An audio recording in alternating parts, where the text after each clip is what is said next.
Pilihan Vladimir Putin untuk membalas jika Barat mengizinkan Ukraina menggunakan rudal jarak jauh menyerang Rusia bisa mencakup serangan terhadap aset militer Inggris atau dalam situasi ekstrim melakukan uji coba nuklir untuk menunjukkan niatnya, kata 3 analis. Siapapun yang mencoba menghalangi kami atau menciptakan ancaman bagi negara dan rakyat kami, mereka harus tahu bahwa Rusia akan merespon secara langsung, tegas pemimpin Kremlin tersebut. Dan konsekuensinya adalah akan menjadi sesuatu yang belum pernah kalian saksikan sepanjang sejarah kalian, tandas Putin dingin. Saat ketegangan Timur Barat atas Ukraina memasuki fase yang semakin berbahaya, Perdana Menteri Inggris Keir Starmer dan Presiden Amerika Serikat Joe Biden sedang membahas di Washington apakah akan mengizinkan Kiev menggunakan rudal jarak jauh ATACMS Amerika Serikat atau Storm Shadow Inggris untuk menyerang.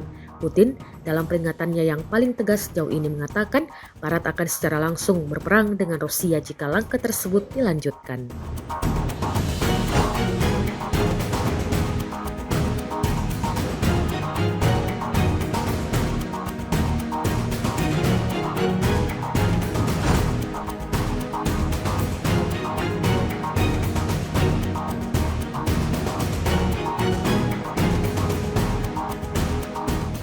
Download Tribun X sekarang, menghadirkan lokal menjadi Indonesia.